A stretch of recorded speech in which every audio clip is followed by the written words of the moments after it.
What is going on, YouTube? Back with another video. This time is Car Chronicles number 2, and the topic for today is Boston Sports Roundup for today. It's one of those rare days where the Boston Celtics and the Patriots play both at the same day. However, I'm honestly surprised. I thought the Patriots were going to lose and the Celtics were going to win, but the vice versa essentially happened. First, I'll start with the Patriots. I mean, the defense, the defense is great. Like, they're the biggest positive that the Patriots have at the moment. Sack on sack on sack. Turnovers too. The fumble return for a touchdown. The pick. The Patriots defense, they're going to take the Patriots as far as they can, that defense. There's just no chance you can rely on the offense in its current state to be able to do anything. And they have the talent to do so. I'm a firm believer in Mac Jones. The wide receivers are the best they've been in years. Running backs are great. They're getting the rookies to come out. 2 rookies had their first ever career touchdowns today. And, the biggest problem for the Patriots, though, is their red zone offense. Granted, they had 2 red zone touchdowns today. However, they're probably still dead last in red zone percentage as we speak. And it's not even close. Even the Texans have a significantly better red zone touchdown percentage than the Patriots do. And the Texans are going to be drafting first in the NFL draft this upcoming year. So, yeah, that's definitely scary.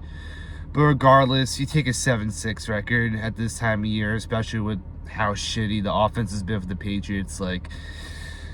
The fact that the Patriots have only scored over 30 points once this entire season, and it's not even the game that they shut out the Lions, is kind of pathetic. I get it. Mac Jones is only in his 2nd year. He's been hurt. You can name 50,000 excuses for Mac Jones. And, again, I'm a ride or die Mac Jones fan, honestly. I think he's talented. He's smart. When he has the open throws, he can just get into the window he has to. And people say he's not that mobile, but there are some times he was scrambling when I thought for sure he was going to go down for a sack or something, but he just snuck out and got at least some kind of positive yards. It's more than what I could ask for, honestly, for someone of Mac Jones' caliber. So, the biggest gripe, I should say, when it comes to the Patriots offense is Matt Patricia. It always has been Matt Patricia all season. Just his play calling, man. I totally get why the Lions players hated Matt Patricia when he was the head coach there. Not only did he suck, but Matt Patricia just sucks too. He's just not I remember before he left the Lions, he was strictly a defensive coach, and he was this defensive mastermind with the Ivy League education and all this crazy stuff.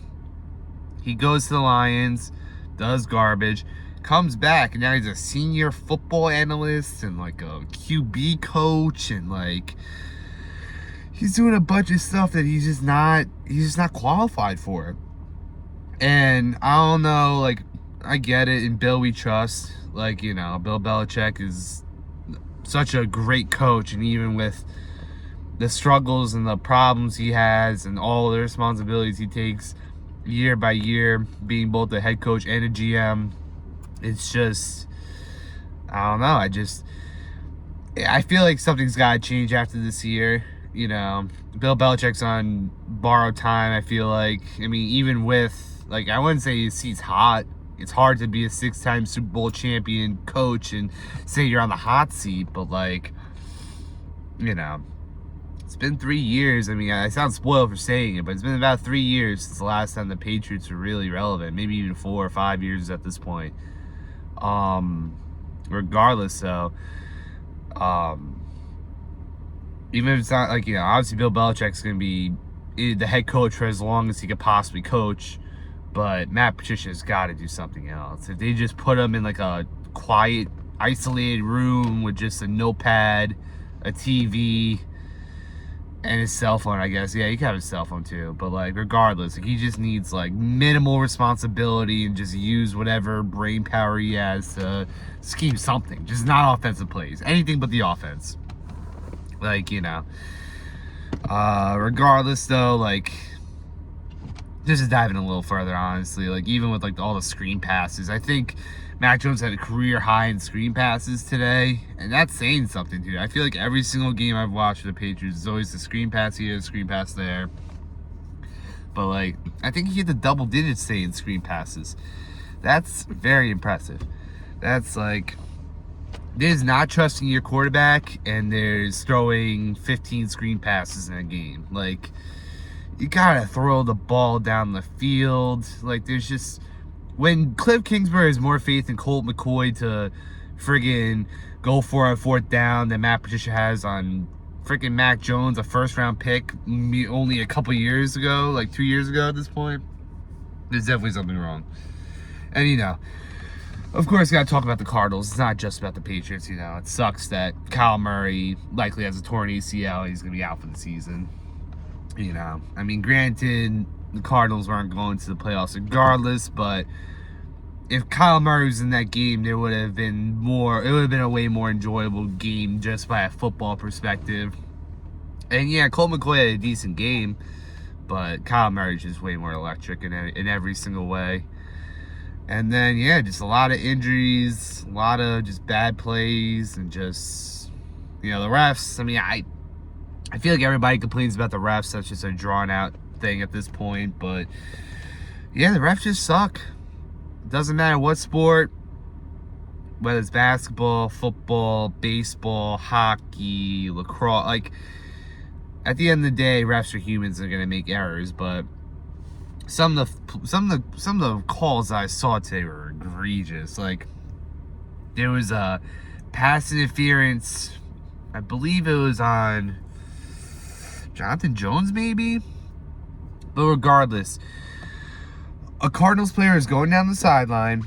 They step out of bounds. Then Colt McCoy, by the time he got in bounds after stepping out of bounds, he practically was in the space where he almost caught the ball. And yes, when he was about to catch the ball, Jonathan Jones was touching him. But he was already out of bounds. That's a penalty.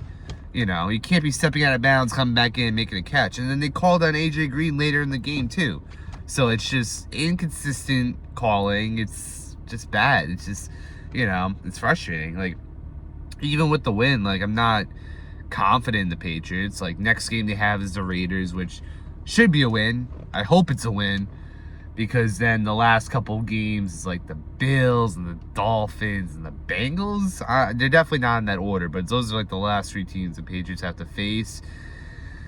I don't know. I mean, I made a prediction before the season started. Obviously, I don't have the proof on me, but I thought this Patriots team was going to be a 10-11 win team, and they have a chance to do it. I mean,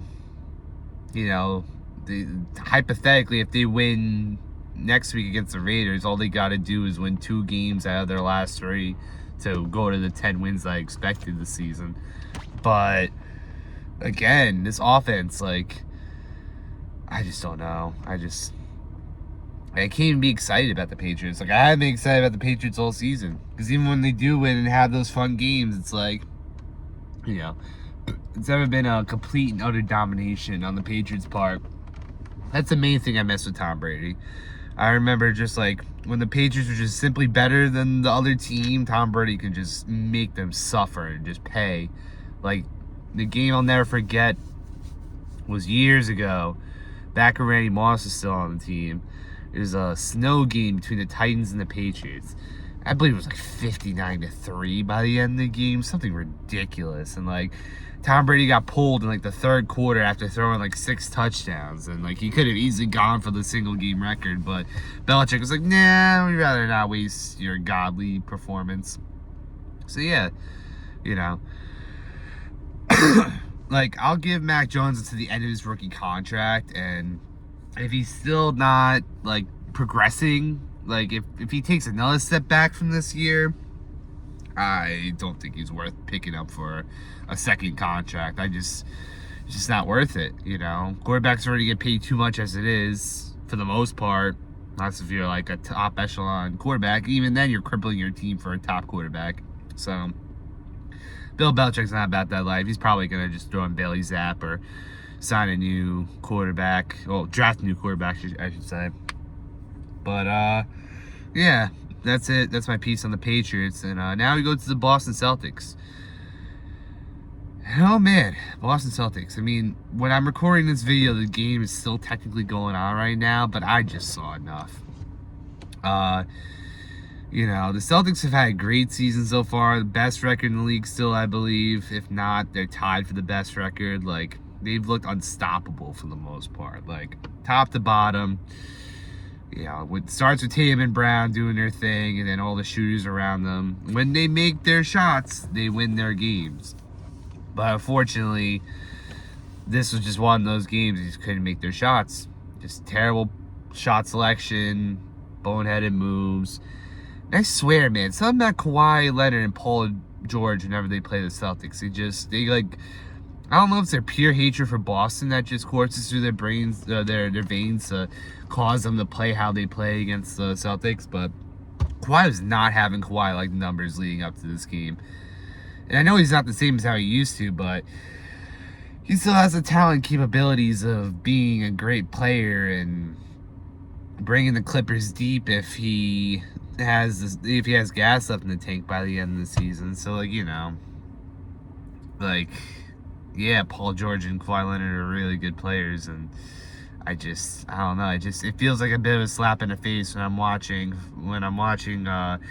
Marcus Smart pulling up from 3 early on the shot clock just because he thinks he has a good shot. Like, I love Marcus Smart. Love and trust all the way. He's one of my favorite players on the Celtics, but, you know, he has the intangibles. He has the elite defense. He won Defensive Player of the Year, but his offense, like, when he passes the ball and, like, gets his teammates involved, like, he's very smart, very capable of making those good passes and stuff. But shooting, man, I don't know what it is. I mean, I get it. It's not easy. And the NBA three-point line is pretty far away, too. Like, you know, they're not taking high school distance threes or even college. Like, it's further back than both. So it's definitely difficult, like, by all means. But if you have the confidence to take the shot that you're taking, you gotta practice it. You gotta like have that, like, I mean, obviously Marcus Smart does have that innate confidence in himself to just take whatever shot he wants. He's earned that right, even though he's not that good at shooting.